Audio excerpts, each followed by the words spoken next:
Hello everyone, welcome back to my channel Indian classes में आपका हार्दिक स्वागत है। आज हमारा प्रश्नावली यानी यूनिट 5.1 स्टार्ट होने वाली है। मैंने 4.3 तक यानी फर्स्ट यूनिट से लेके 4.3 तक कंप्लीट करा दिए हैं। उसके सारे जो क्वेश्चन हैं सारे कंप्लीट करवा दिए। ऐसे ही बनाए हैं, जैसे मैं लिखवाती हूँ वैसे ही आपको लिखना है, ऐसे ही नोट्स बनाने हैं और सवालों को समझना है। मैंने बहुत ही अच्छे तरीके से आपको वीडियो में समझा रखा है। अगर आपको इससे पहले वाली वीडियो देखनी है तो आपको इंडियन क्लासेस को सब्सक्राइब करके उसकी प्लेलिस्ट में जाना होगा। जब आप प्लेलिस्ट में जाओगे तो आपको कक्षा 10 गणित की वीडियोस मिलेगी, आपको वहाँ पे सारी वीडियोस मिलने वाली हैं। तो आज हमारी 5.1 स्टार्ट होने वाली है। हम सिंगल वीडियो में पूरा जो यूनिट है वो कवर करने वाले, यानी सारे जो क्वेश्चन है इसी वीडियो में हम कंप्लीट करने वाले हैं। तो मैं आपको एंड तक देखना है और वीडियो में एंड तक बने रहना है। देखो बच्चों, क्या होता है जब हम गणित पढ़ते हैं तो हमें सवाल आना ज़रूरी होता है, उसका तरीका जानना ज़रूरी होता है, क्योंकि एग्जामिनर कभी कभी क्या करता है उसकी संख्या चेंज करके हमें दे देता है और हम क्या रट्टा मारते हैं तो फिर फंस जाते हैं।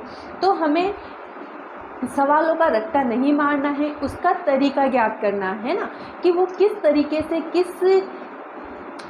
से वो सवाल बन रहा है या किस तरीके से किया जा रहा है, उसका आंसर किस तरीके से आ रहा है। क्योंकि जब रट्टा मारेंगे और एग्जामिनर अगर ये संख्या चेंज कर देता है तो हम पूरी तरीके से फंस जाते हैं। ठीक है, तो हमें रट्टा नहीं मारना है, जैसे मैं समझाऊंगी वैसे आपको समझना है। अगर आपको एक बार वीडियो में समझ में नहीं आता है तो आप कमेंट में लिखो या फिर एक बार वीडियो को और देखो। आप 2 या 3 बार वीडियो को देखते हो तो आपको सारे क्वेश्चनों के जवाब मिल जाएंगे।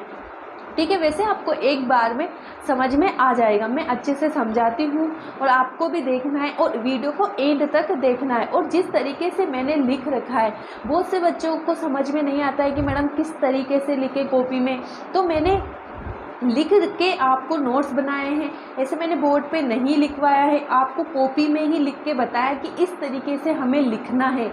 बहुत से बच्चे फंस जाते हैं कि मैं बोर्ड पे लिखती हूँ, मैम इसको उतारें कैसे, इसको लिखें कैसे। तो लिखने की झंझट भी आपकी ख़त्म हो चुकी है। आपको इस तरीके से जैसे मैंने कॉपी में लिख रखा है वैसे ही आपको लिखना है, अपने नोट्स बनाने हैं और सवालों को समझना है, तरीका समझना है। ठीक है, तो आइए स्टार्ट करते हैं हमारा फर्स्ट क्वेश्चन। फर्स्ट क्वेश्चन क्या बोलता है ना, फर्स्ट क्वेश्चन है हमारा, निम्नलिखित स्थितियों में किन स्थितियों में संबंध संख्या की सूची एपी है। एपी का मतलब यहाँ पे बोला जा रहा है समांतर श्रेणी। एपी का मतलब यहाँ पे बोला जा रहा है समांतर श्रेणी। अब समांतर का मतलब क्या होगा, समांतर श्रेणी। समांतर का मतलब होता है अगर मैं एक संख्या में से दूसरी संख्याओं को घटाऊं, जैसे A2 माइनस A1 को करूँ तो यहाँ पे मुझे A मिले, यहाँ पे मैं अगर A4 माइनस A3 करूँ तो फिर भी मुझे A मिले, A5 और A6 करूँ तो भी मुझे A मिले। अगर तीनों में मुझे सेम संख्या मिलती है तो ये हमारी कौन सी श्रेणी कहलाएगी, ये हमारी AP यानी समांतर श्रेणी कहलाएगी। ठीक है, तो इसी के सवाल हम करने वाले हैं। तो समांतर श्रेणी यानी एपी का मतलब आपको समझ में आ गया होगा। जहाँ कहीं भी एपी लिखा हुआ दिखे तो उसका मतलब होता है समांतर श्रेणी। और समांतर श्रेणी में क्या होता है, जब दूसरी संख्या को हम पहली संख्या में से घटाते हैं और चौथी संख्या को हम तीसरी संख्या में से घटाते हैं तो हमें जो उनके आंसर आते हैं वो सेम मिलते हैं। अगर एक का मतलब है अगर मुझे यहाँ 4 मिला तो यहाँ पे भी 4 मिलना चाहिए और यहाँ पे भी 4 मिलना चाहिए। अगर ये तीनों सेम मिलते हैं तो इसका मतलब ये हमारी समांतर श्रेणी है। ठीक है, आगे समांतर श्रेणी का मतलब समझ में। ठीक है, अब हमारा फर्स्ट क्वेश्चन करते हैं। प्रत्येक किलोमीटर के बाद का टैक्सी का किराया, जबकि प्रथम किलोमीटर के लिए किराया कितना है, 15 रुपये है, और प्रत्येक अतिरिक्त किलोमीटर के लिए किराया कितना देना पड़ रहा है, 8 रुपये। 1 किलोमीटर का किराया 15 रुपये है। अगर थोड़ा सा अतिरिक्त किलोमीटर चले तो उसका किराया हमें एक्स्ट्रा कितना देना पड़ेगा, 8 रुपये देना पड़ेगा। तो हमें इसका आंसर करना है प्रथम किलोमीटर का किराया कितना है, A1 15 रुपये है। अगर दूसरे किलोमीटर यानी थोड़ा एक्स्ट्रा चलने पर 15 प्लस 8 23 रुपये हो जाएंगे। तीसरे चलेंगे तो 15 एक और देना पड़ेगा। मेरी बात सुनो, फर्स्ट क्वेश्चन है हमारा कि 1 किलोमीटर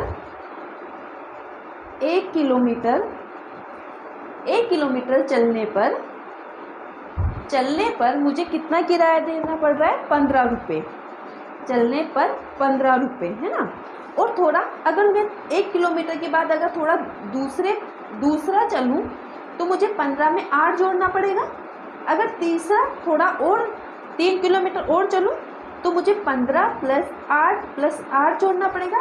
फिर चौथा चलूँ तो 15 + 8 + 8 + 8, ये प्रथम किलोमीटर का हो गया, ये दूसरे किलोमीटर का, ये तीसरे और ये चौथे किलोमीटर का। क्योंकि मुझे 1 किलोमीटर का 15 रुपये दे रखा है। अगर मैं दूसरा किलोमीटर चलती हूँ तो मुझे बस 15 रुपये ना दे के 8 रुपये ही पे करना है।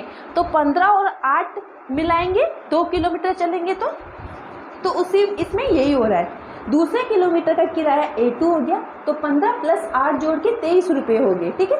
फिर तीसरे चलेंगे तो A3 15 + 8 + 8 यानी 31 रुपीज़। फिर चौथा चलेंगे तो A4 15 + 8 + 8 यानी 39 रुपीज़। तो हमारी श्रेणी क्या बन गई, A1 हो गया हमारा 15, A2 कितना हो गया 23 और A3 मिल गया हमारा 31 और A4 मिल गया 39 रुपीज़। अब हमें इसका ये जो श्रेणी दे रखी है ये समांतर है या नहीं है। समांतर का मतलब ये AP है या नहीं है। तो हमें क्या होना, ये D का मतलब होता है यहाँ पे डिस्टेंस। डिस्टेंस का मतलब होता है दूरी, है ना, ये इसके बीच की दूरी। D का मतलब डिस्टेंस, समझ में आ गया। अब हमारा A2 - A1 ये हमारा फॉर्मूला है। A2 क्या है हमारा 23 है, A1 कितना है 15 है। तो ये 23 में से हम 15 माइनस करेंगे तो 8 मिलेगा। फिर D A3 - A2 31 और 23, इसमें भी 8 मिलेगा।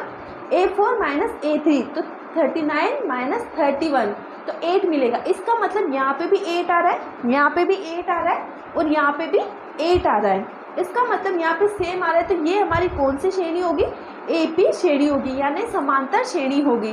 तो हमें इसके नीचे क्या लिखना होगा, दी गई संख्याओं की सूची का सार्व अंतर समान है, अतः ये एक समांतर श्रेणी है, ठीक है। तो ये हमारा फर्स्ट क्वेश्चन कंप्लीट हो गया।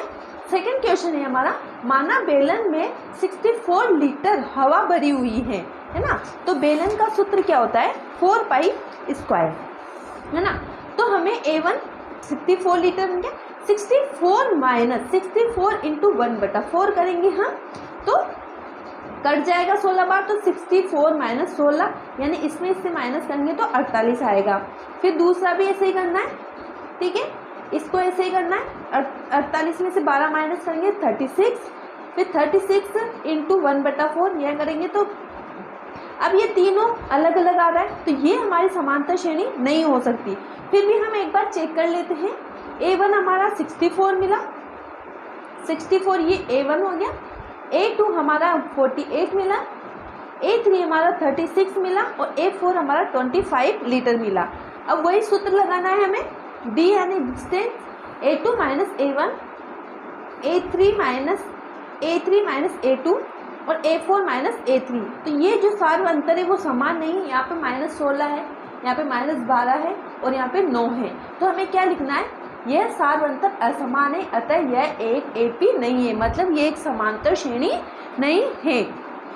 तीसरा क्वेश्चन है हमारा, प्रत्येक मीटर की खुदाई के बाद एक कुआं खोदने में आई लागत, जबकि प्रति मीटर की लागत 150 रुपये है और बाद में प्रत्येक मीटर की खुदाई की लागत ₹50 बढ़ती जाती है। वही क्वेश्चन है जो पहला है कि 1 किलोमीटर चलने पर 15 रुपये देने पड़ रहे थे, फिर एक्स्ट्रा चलने पर 8 रुपये देने पड़ रहे थे। तो हमें क्या, इसमें क्या हुआ कि प्रति मीटर की खुदाई 150 रुपये, अगर उससे ज़्यादा खुदाई करेंगे तो 50% बढ़ती जाएगी। तो प्रति मीटर खुदाई की लागत कितनी है 150 रुपये। दूसरा इसमें 50 जोड़ेंगे, फिर तीसरा इसमें 50 और जोड़ेंगे, चौथी में 150 50 रुपीज़ जोड़ेंगे। अब हमें समांतर श्रेणी है या नहीं है ये ज्ञात करना है।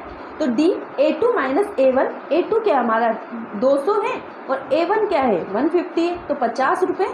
A3 - A2, A3 हमारा 250 है और A2 200 है, तो इसमें 50 रुपये, इसमें 50 रुपये, यहाँ पे 50 आ रहे हैं तीनों में। इसका मतलब ये हमारी समांतर श्रेणी है ना। तो इसके नीचे लिखना है सार अंतर समान है, अतः ये एक AP है, यानी अतः ये एक समांतर श्रेणी हैं।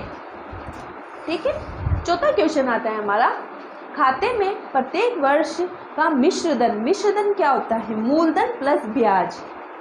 मूलधन प्लस ब्याज को हम मिश्रधन बोलते हैं। मूलधन प्लस जो ब्याज होता है उसको सम्मिलित रूप से क्या बोला जाता है? मिश्रधन बोला जाता है। जबकि रुपये 10,000 की राशि 8% वार्षिक दर से चक्रवृद्धि ब्याज पर जमा की जाती है ना।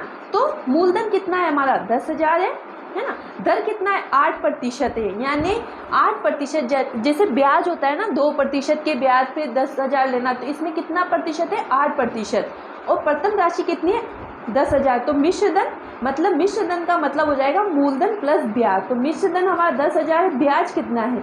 10,000 इंटू 8 इंटू 1 वर्ष के लिए दिया, खाते में प्रत्येक वर्ष यानी 1 वर्ष के लिए दिया, तो 1 आ गया, नीचे कितने आ जाएंगे? 100। 2 इंटू से 2 कट जाएंगे, 8 का 100 से गुना करेंगे 800, तो हमारा कितना हो गया? 10,800 रुपये हमारी मिश्रधन राशि हो गई। यानी 10,000 का 1 साल का ब्याज 8% की दर से कितना होगा? टोटल 10,800 रुपये बनेंगे। मिश्रधन A3 बराबर 8,000 10,800 प्लस 10,800 इंटू 8 इंटू 100, इससे ये कट जाएगा तो हमारा 11,000, यानी A3 यानी ये प्रथम वर्ष का है, ये द्वितीय वर्ष का है, ये तृतीय वर्ष का। तो तृतीय वर्ष में कितने? 11,664 रुपये बनेंगे।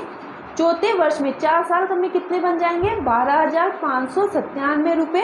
फिर ये हमारी जो श्रेणी हमने प्रथम वर्ष, द्वितीय वर्ष और तृतीय वर्ष और चौथे वर्ष 4 सालों का ब्याज और मिश्रधन यानी मिश्रधन में मूलधन प्लस ब्याज निकाल लिया। अब हमें देखना है कि ये एक समांतर श्रेणी है या नहीं है। तो A1 हमारा हो गया 10,000, A2 हमारा हो गया 10,800, A3 हो गया हमारा 11,664 रुपये, A4 हो गया हमारा 12,597 रुपये। D A2 माइनस A1 करेंगे तो 800 रुपये आएगा, A3 माइनस A2 करेंगे तो 864 रुपये आएगा। मतलब ये समान नहीं है, तो जो सार अंतर है वो असमान है, इसका मतलब ये हमारा AP नहीं है। ठीक है, इतना समझ में आ गया। अगला क्वेश्चन है हमारा, ये फर्स्ट क्वेश्चन के सारे जो टाइप थे यानी first, second, third, fourth complete हो गई। ये दूसरा क्वेश्चन है हमारा, दी गई AP के प्रथम 4 पद लिखिए, जबकि प्रथम पद A और सार अंतर D में निम्नलिखित है। तो A हमारा कितना हो गया? 10 और D यानी अंतर भी हो गया 10। ठीक है, तो A बराबर 10 है, D बराबर 10 है। AP क्या है? A plus D, A plus 2D और A प्लस 3D है ना। A1 हमारा 10 हो गया, A2 A plus D, A क्या है? 10 है, D भी 10 है तो 20 हो गया। A3 A plus 2D, A हमारा 10 हो गया, 2 अपनी जगह, D कितना है? 10 है, तो इसका इससे गुणा करेंगे 20 आ जाएगा, 10 प्लस 20 यानी 30। A4 क्या होगा? A प्लस 3D, A 10 है, 3D कितना है? 10 है, इसका इससे गुणा करेंगे 40 आ जाएगा। तो हमारा AP क्या बन गया? 10। ये हमारा A1 हो गया, A2 A3 और A4। ठीक है, तो ये हमारा AP हो गया। ओके, इसमें सिर्फ AP ज्ञात करना है हमें, D का सार अंतर ज्ञात करना है। तो D का सार अंतर याद हो गया। उसी प्रकार से दूसरा क्वेश्चन है, A हमारा -2 है जबकि D हमारा 0 है। तो A हमारा -2 हो गया, A2 क्या करेंगे? A प्लस D, A हमारा -2 है, D हमारा 0 है तो -2 आ गया। A3 का A प्लस 2D, A हमारा -2 है, 2 अपनी जगह, D का मान कितना है? 0, तो -2 प्लस 0 -2 आएगा। इसमें A4 में A प्लस 3D, A हमारा -2 है, 3 अपनी जगह, D का मान 0 है, तो इसमें सारा अंतर क्या है? समान है, तो ये हमारी AP है। उसी तरीके से तीसरा क्वेश्चन करना है हमें, A हमारा 4 दे रखा है, D बराबर -3 दे रखा है, तो A1 A बराबर 4, A2 A plus D, A हमारा 4 है, D -3, तो -4 -3 करेंगे 1 आ जाएगा। इस तरीके से ये करेंगे -2 और -5, तो हमारा ये AP जो सारा अंतर है वो कितना आ जाएगा? 1 4, यहाँ पे 4 है, 1 -2 और -5 आ जाएगा। ठीक है, ये हमारा चौथा क्वेश्चन है। इसमें A बराबर -1 दे रखा है, D बराबर 1/2 दे रखा है। उसी तरीके से सोल्व कर रखा है, आप देखना आपको उसी तरीके से मिल जाएगा, पूरा सेम है। ये 5th क्वेश्चन भी उसी तरीके से है। तीसरा क्वेश्चन आता है हमारा, निम्नलिखित में से प्रत्येक एपी के लिए प्रथम पद तथा सार्वंथर लिखिए। तो प्रथम पद क्या है हमारा, A1 3 1 -1 -3, ये से चलता रहेगा। तो एपी ए हमारा 3 हो गया, डी ये A1 हो गया, A2 A3 और A4 हो गया। A2 - A1, A2 क्या है 3 है ना, और A1 हमारा 3 है, तो -2 आ जाएगा। फिर उसी तरीके से A बराबर 3 है, D बराबर -2 है। ठीक है, ये उसी तरीके से सारे सवाल करने हैं। ये हमारा एपी दे रखा है ना। तो एपी में कुछ नहीं करना, डी का मान जब ज्ञात करना हो तो डी का सूत्र होता है A2 - A1, A2 - A1 करना है। यहाँ पे भी डी, यहाँ पे हमें कैसे देखना है कि इसमें निम्नलिखित में से प्रत्येक एपी के लिए प्रथम पद तथा सार्वंतर लिखना है। तो सार्वंतर का मतलब होता है डी, है ना। ये डी का मतलब डिस्टेंस है, और डिस्टेंस को इंग्लिश में यानी सार्व अंतर बोला जाता है। तो हमें सार्व अंतर ज्ञात करना है, यानी डी ज्ञात करना है। तो डी का सूत्र क्या होता है, A2 - A1 होता है। तो सारे ऐसे ही करने, A2 - A1, इसमें भी A2 - A1 करने हैं। फर्स्ट में से A2 में से A1 को माइनस करना है, बस। ओके, ये फोर्थ क्वेश्चन है हमारा, है ना। फोर्थ क्वेश्चन है और फिफ्थ क्वेश्चन है। ओके, लेंदी है, आपको फोर्थ तक मैं कंप्लीट करवा रही हूँ। ये सारे जो क्वेश्चन है ये फोर्थ तक है, यानी तीसरे जो क्वेश्चन के सारे क्वेश्चन है आपको देखना है और समझना है। अगर आपको समझ में नहीं आता है तो कमेंट में लिखना, मैं आपको दोबारा से समझा दूँगी। और ये पार्ट 2 में कवर करने वाले हैं, फोर्थ क्वेश्चन से हम पार्ट 2 में कवर करने वाले। अगर आपको वीडियो अच्छा लगता है तो वीडियो को लाइक करना है, शेयर करना, कमेंट करना है। Thank you.